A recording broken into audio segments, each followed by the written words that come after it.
नमस्कार दोस्तों, स्वागत है आप सभी का ओजांक आईएएस एकेडमी में। हमारे माइंड मैप्स के सेशन में आज का जो हमारा सेशन है वो एक रीसेंट टॉपिक पर है जिसका नाम है नियो बैंक। नियो बैंक जो अभी रिसेंटली न्यूज़ में हमें बहुत ज़्यादा देखने को मिल रहे हैं। अगर मैं न्यूज़ की बात करूं तो आरबीआई जो है वो नियो बैंक बिजनेस मॉडल पर कड़ी नज़र रख रहा है। ऐसी न्यूज़ हमें देखने को मिलती है जहां फिनटेक एक पारंपरिक बैंक के नेटवर्क से संबंधित हो जाते हैं और ग्राहक उन्मुख बैंकिंग सेवा प्रदान करने वाले बन जाते हैं। बेसिकली हमारे जो कमर्शियल बैंक्स जो हम जनरली देखते आए हैं, जिनके पास में कस्टमर बेस होता है, जो नॉर्मल बैंक्स हम देखते आए हैं जैसे कि SBI, ICICI, HDFC, Punjab national bank, ऐसे जो बहुत सारे प्राइवेट या पब्लिक सेक्टर के बैंक्स जो हम देखते आए हैं, उनसे अलग कुछ अलग टाइप के बैंक्स जो आप देखते हैं जैसे रेजर पे एक्स, जैसे कि नियो बैंक, ऐसे कुछ नाम जो हैं जैसे कि जुपिटर, ओपन, ऐसे कुछ नाम जो हैं वो आप जनरली देखते हैं जो सिर्फ और सिर्फ ऑनलाइन सर्विसेज प्रोवाइड करते हैं, उनको हम नियो बैंक के रूप में जानते हैं। तो क्या है ये नियो बैंक, इनसे क्या एसोसिएटेड इश्यूज हैं, आरबीआई क्यों इन पर निगरानी रख रहा है, सारी चीजों को समझने का प्रयास हम करते हैं, इस माइंड मैप के द्वारा करते हैं। सबसे पहले देखिए बात करते हैं नियो बैंक्स क्या होते हैं। नियो बैंक्स जो है एक तरह का डिजिटल बैंक होता है जिसकी कोई शाखा नहीं होती। जैसे आप जनरली जाते हैं एसबीआई बैंक में जाते हैं तो एसबीआई बैंक की एक ब्रांच आपको देखने को मिलेगी, उस ब्रांच के अंदर आप जाएंगे, बैंक से रिलेटेड जो भी काम है आप वहां पर करके आ सकते हैं। या अगर आप ऑनलाइन सर्विसेज को भी लेते हैं, जैसे एसबीआई की ऑनलाइन सर्विसेज का भी उपयोग करते हैं, तब भी अगर आपको ब्रांच जाने की जरूरत है, शाखा जाने की जरूरत है, तो आप वहां पर जा सकते हैं। लेकिन ये जो पर्टिकुलर बैंक है, नियो बैंक जिन्हें हम कह रहे हैं, इनकी कोई फिजिकल ब्रांच नहीं होती। आप जिस भी शहर में रहते हैं उस शहर के अंदर आपको कोई ब्रांच नहीं मिलेगी। आप सोचेंगे कि शहर से बाहर कहीं मिले, तो पूरे इंडिया में आपको इनकी कोई फिजिकल ब्रांच जो है वो देखने को नहीं मिलेगी। इस टाइप के बैंक्स को हम नियो बैंक्स जो है वो कहते हैं।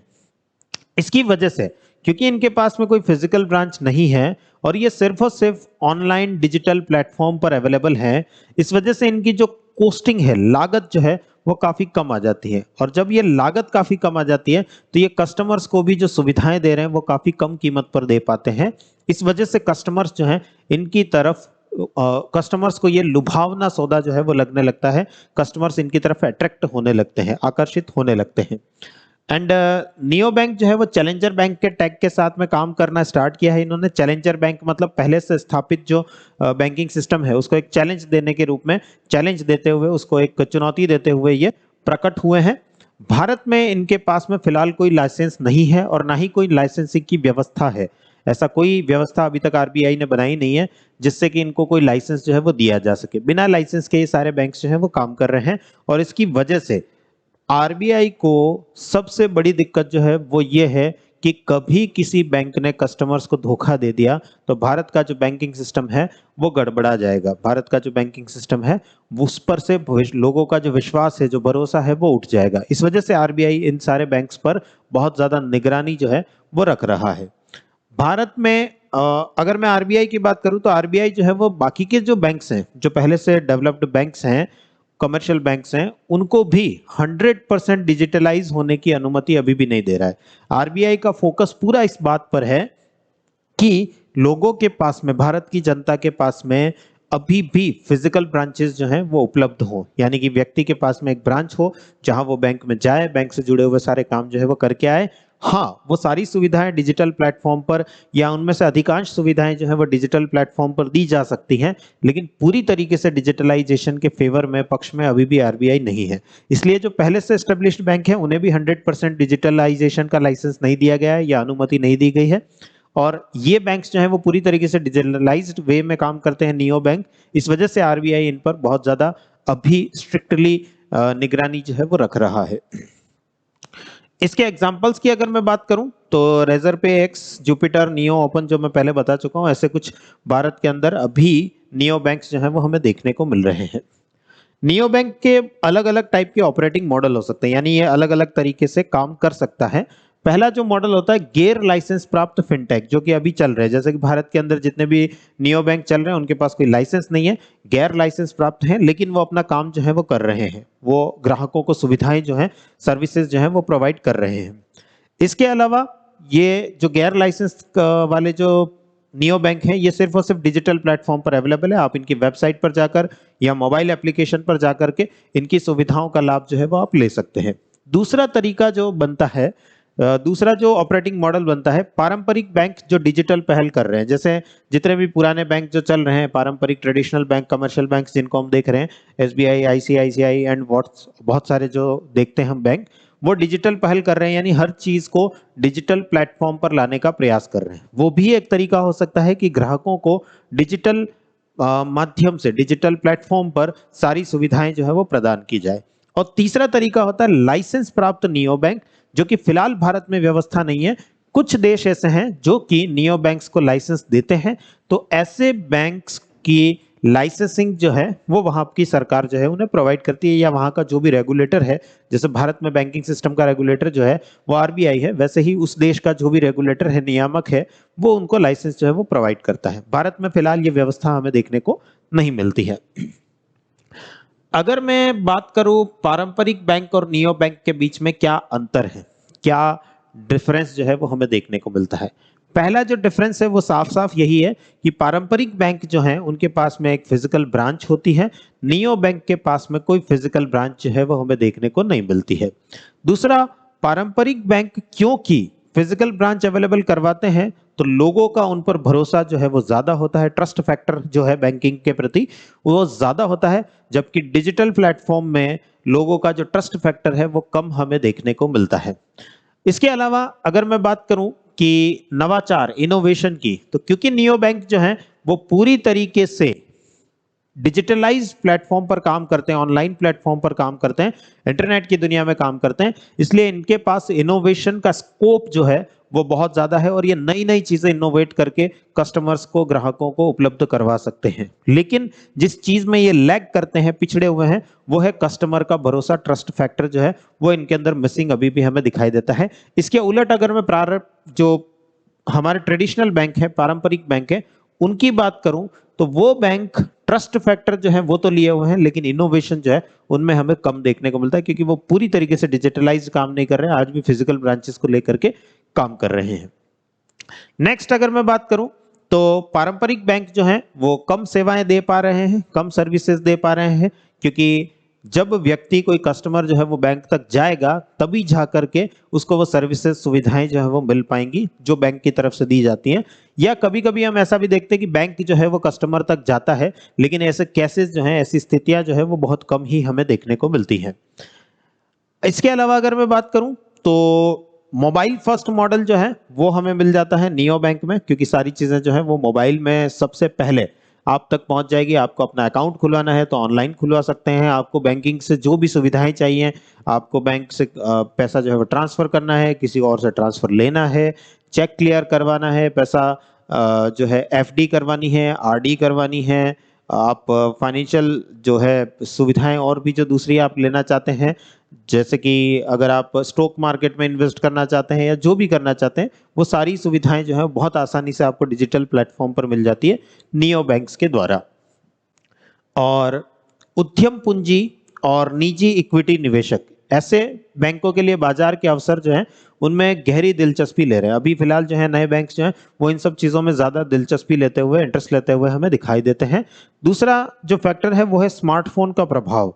अभी अगर हम रिसेंटली देखें तो 2020 तक, 2020 तक भारत में स्मार्टफोन की जो प्रवेश दर थी वो 54% थी, 54% लोग जो हैं वो स्मार्टफोन्स का प्रयोग कर रहे थे, और 2040 तक इसका 96% तक हो जाने का अनुमान है। एक जो एस्टिमेट जो है वो है कि 96% लोग जो है, जनसंख्या जो है वो 2040 तक स्मार्टफोन का यूज जो है वो कर रही होगी। तो ऐसी स्थिति में नियो बैंक्स का प्रभाव जो है वो हमें लोगों तक ज्यादा देखने को मिलेगा, क्योंकि हर व्यक्ति जब स्मार्टफोन यूज करेगा तो वो हर सुविधा, जैसे आज स्मार्टफोन पर उसे उपलब्ध हो रही है, बैंकिंग फैसिलिटी को भी वो स्मार्टफोन पर ही अवेलेबल होता देखना चाहेगा। डिमांड जो है इस चीज की ज्यादा बढ़ती हुई हमें भविष्य में दिखाई देगी।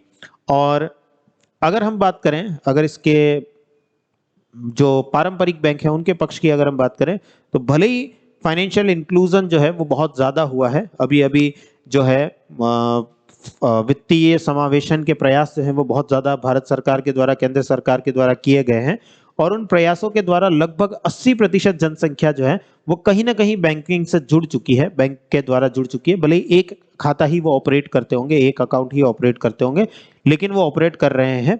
लेकिन स्टिल उनके अंदर अभी भी वो जो फाइनेंशियल जो लिटरेसी होनी चाहिए वो अभी भी हमें देखने को नहीं मिलती है। वित्तीय साक्षरता जो होनी चाहिए वो अभी भी हमें देखने को नहीं मिलती है।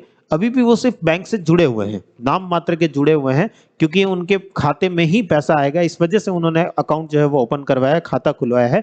अभी भी उनका बैंकिंग के साथ में उतना जबरदस्त जुड़ाव जो है वो हमें देखने को नहीं मिलता। हाँ, भविष्य में जरूर जैसे जैसे हमारी डिजिटल लिटरेसी बढ़ेगी, फाइनेंशियल लिटरेसी बढ़ेगी, वैसे वैसे इसका प्रभाव हमें ज्यादा देखने को मिल सकता है।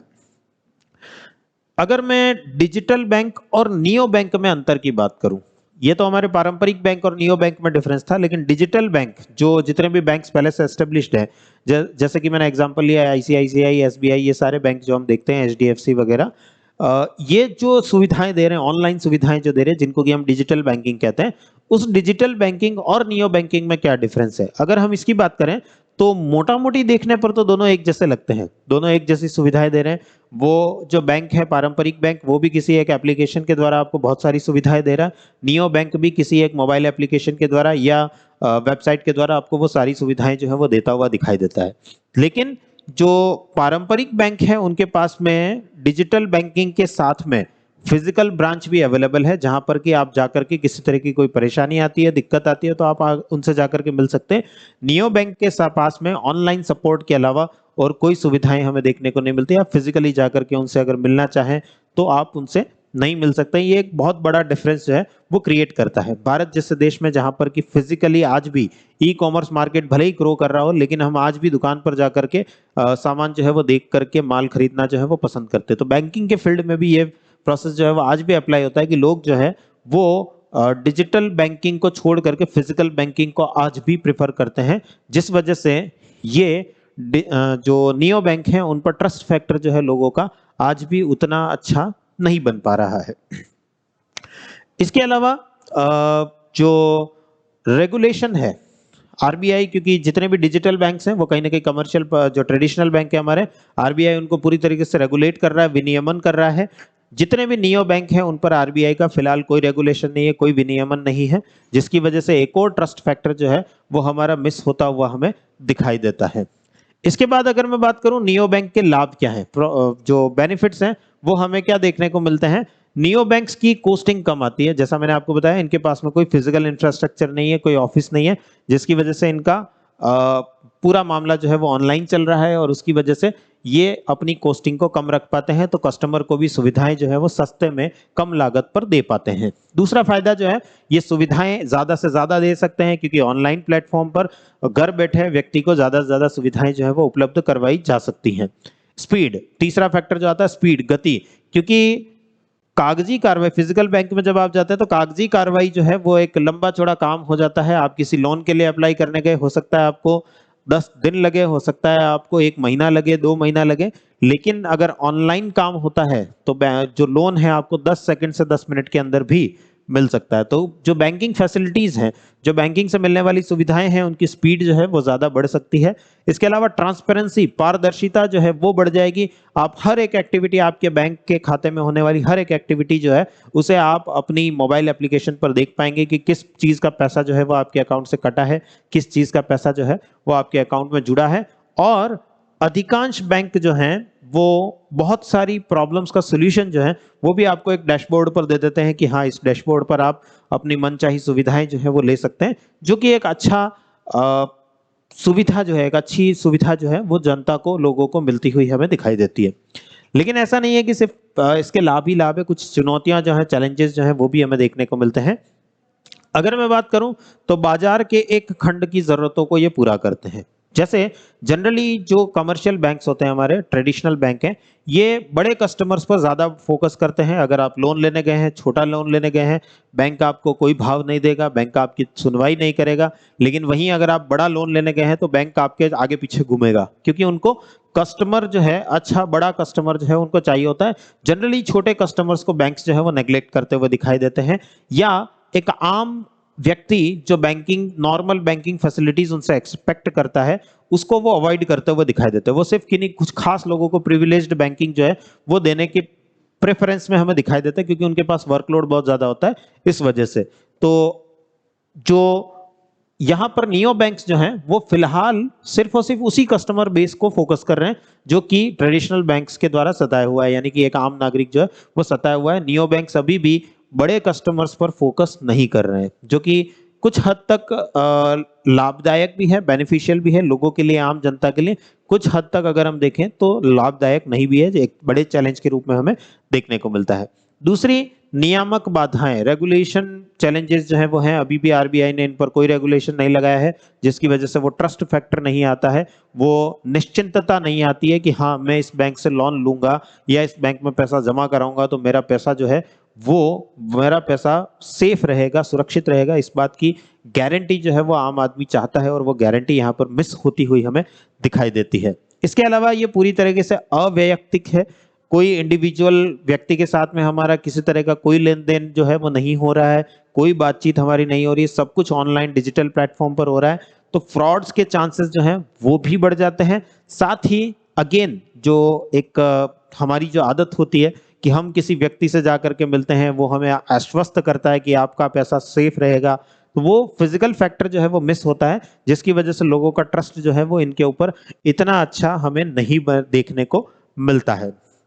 और सीमित सेवाएं, नियो बैंक जो है वो पारंपरिक तुल बैंक को, जो ट्रेडिशनल बैंक है, पारंपरिक बैंक जो है उनसे अभी भी कम सुविधाएं हमें दे रहे हैं, उतनी सुविधाएं उनकी तरफ से नहीं मिल रही जितने की ट्रेडिशनल पारंपरिक बैंक हमें देते हैं। तो नियो बैंक और ट्रेडिशनल बैंक क्या डिफरेंस है, क्यों न्यूज में है, क्या हमें इनके बारे में पता होना चाहिए, क्या इनकी अच्छाइयाँ हैं, क्या बुराइयां हैं, सारी चीजें हमने इस सेशन के अंदर डिस्कस करी है। आई होप कि आप लोग जो हैं बहुत अच्छे से इसको समझ पाए होंगे। जो अवेलेबल हमारे कोर्सेज हैं उनमें अभी आप लोगों के लिए कॉन्सेप्टर हाइब्रिड बैच जो है वो अवेलेबल है। जो कॉन्सेप्टर बैच हमारा जनरली 2 लेवल में होता है, 2 सालों में पूरा होता है, वो एक ही साल में आप लोगों के लिए अवेलेबल करवाया जा रहा है। जो बच्चे 2023 में एग्जाम देना चाहते हैं, बहुत सारे बच्चों की डिमांड है कि हम 2 साल तक वेट नहीं कर सकते, एक ही साल में हमें अच्छे से प्रिपरेशन करवाइए, तो उन लोगों के लिए ये बैच जो है हाइब्रिड बैच जो है वो अवेलेबल करवा रहे हैं हम, आप इसे ज्वाइन कर सकते हैं। आंसर राइटिंग एक महत्वपूर्ण स्किल है हमारी, जो यूपीएससी की दुनिया में एक रामबाण इलाज है हमारे सिलेक्शन का। इसके बिना हम कोई गारंटी नहीं ले सकते, इसके बिना हम सोच भी नहीं सकते कि हमारा सिलेक्शन होगा। तो वो आंसर राइटिंग का बैच जो है वो आप लोगों के लिए अवेलेबल है, ऑलरेडी स्टार्ट हो चुका है। जो बच्चे अभी भी मिस कर गए हैं वो इसे ज्वाइन कर सकते हैं, बहुत ही रीजनेबल प्राइस में 5000 रुपीज में अवेलेबल है। ओजांग सर खुद आपको सिखा रहे हैं कि आंसर राइटिंग जो है वो किस प्रकार से की जाती है। जीएस मेंस की जो मेंस परीक्षा देना चाहते हैं 2023 में, उनके लिए पूरा मेंस का बैच जो है वो अवेलेबल है। कंप्लीट जीएस पेपर 1, 2, 3, 4 का सिलेबस इसके अंदर कवर करवाया जाएगा। एंड जो बच्चे अभी भी 11th 12th क्लास या अंडर ग्रेजुएशन में है, जो अभी जस्ट यूपीएससी की प्रिपरेशन को अंदर कूदना चाहते हैं, तो उनके लिए एक बैच है एनसीईआरटी और तमिलनाडु हिस्ट्री का बैच, जिसको हम एनसीईआरटी महाआंदोलन के नाम से जानते हैं। और ये बहुत ही नॉमिनल फी में 6500 रुपए में आप लोगों के लिए अवेलेबल है। आप इससे जुड़ सकते हैं, आप इसका लाभ जो है, बेनिफिट्स जो है वो ले सकते हैं। अगर इन कोर्सेज के बारे में कोई भी एडिशनल इन्फॉर्मेशन आप जानना चाहते हैं, कैसे ज्वाइन करें, क्या करें, तो आप दिए हुए नंबर पर कॉल कर सकते हैं, या इस सेशन के नीचे जो टिकर चल रहा है उसके अंदर जो नंबर आपके सामने आ रहे हैं वहां पर कॉल करके आप बात कर सकते हैं। ऐसा ही जो फ्री कंटेंट है उसे आप हमारी वेबसाइट ojank.edu.com पर जाकर के देख सकते हैं। अगर आप इस वेबसाइट पर जाएंगे तो ये वेबसाइट जो है कुछ इस तरीके से ओपन होगी आपके सामने। ये इंग्लिश और हिंदी दोनों में अवेलेबल है। अगर आप सबसे पहले ये इंग्लिश में अवेलेबल होगी, अगर आप इसे हिंदी में ओपन करना चाहते हो तो यहाँ पे साइड पे ऑप्शन आएगा हिंदी में देखें। अगर आप इस पर क्लिक करेंगे तो हिंदी की वेबसाइट जो है वो भी आप लोगों के लिए खुल जाएगी, तो आप वेबसाइट को हिंदी और इंग्लिश दोनों में एक्सेस कर सकते हैं। ये सारे माइंड मैप जो हैं वो आप यहाँ माइंड मैप सेक्शन में जाकर के, एक बच्चे ने कहा था सर ये माइंड मैप जो है, एक कमेंट आया था कि माइंड मैप जो है वो इंग्लिश में कैसे अवेलेबल होंगे। हमारी जो इंग्लिश वेबसाइट है उसमें माइंड मैप सेक्शन में आप जाएंगे, सारे माइंड मैप्स जो हैं वो आपको यहाँ पर अवेलेबल हो जाएंगे। जितने भी माइंड मैप्स हमारे बन रहे हैं वो सारे के सारे माइंड मैप्स, हर रोज एक माइंड मैप जो है वो यहाँ पर अपलोड हो रहा है। आप इसका फायदा जो है उठा सकते हैं, और उस माइंड मैप को अगर आप नहीं समझ पा रहे तो उससे रिलेटेड जो सेशंस हो रहे हैं, जैसे कि अभी हमारा एक सेशन चल रहा है नियो बैंक से रिलेटेड, तो वैसा ही सारे जो माइंड मैप है उनसे रिलेटेड वीडियो जो है वो भी आप यहाँ पर click here to watch the video, आप यहाँ से उस वीडियो को देख करके उस माइंड मैप को अच्छे से समझ सकते हैं। इंग्लिश में भी अवेलेबल है, हिंदी में भी आप लोगों के लिए अवेलेबल है। इसके अलावा और बहुत सारी चीजें जो है वो आपके लिए अवेलेबल है। सिलेबस, यूपीएससी का करंट अफेयर्स से रिलेटेड बहुत सारी चीजें जो है, न्यूज और कलेक्शन जो है करंट अफेयर्स का, बहुत अच्छा करंट अफेयर्स का कलेक्शन आप लोगों के लिए अवेलेबल है। बुक्स, अगर आप एनसीईआरटी की बुक्स या दूसरी जितनी भी बुक्स हैं जो फ्रीली अवेलेबल है, वो अगर आप लेना चाहते हैं एक ही जगह से, अलग अलग वेबसाइट पर सर हम कहाँ ढूंढे, हमें पता नहीं चलता है, समझ नहीं आता, आप यहाँ से सारी बुक्स जो है वो डाउनलोड कर सकते हैं। इंपॉर्टेंट महत्वपूर्ण सार जो है वो यहाँ से डाउनलोड कर सकते हैं। माइंड मैप का पूरा सेक्शन मैं बता ही चुका हूँ आपको। इसके अलावा एडिटोरियल में, संपादकीय में जाकर के एडिटोरियल्स को समझ सकते हैं। फ्लैश कार्ड जो है, कुछ फ्लैश कार्ड जो चीजें करंट अफेयर्स में रहती हैं उनको अलग से समझने के लिए हमने कुछ फ्लैश कार्ड की व्यवस्था जो है वो बनाई है, एक नया डायमेंशन जो है इसको दिया है। तो उस फ्लैश कार्ड के थ्रू आप चीजों को, पॉइंट्स को जो करंट अफेयर्स में रह रहे हैं, न्यूज में देखने को मिल रहे हैं, उन्हें समझ सकते हैं। और बहुत ही जल्दी आप लोगों के लिए जो है उनके वीडियो या ऑडियोज जो है वो अवेलेबल रहेंगे, ताकि आप उनको और सुन करके, देख करके अच्छे से समझ सकें।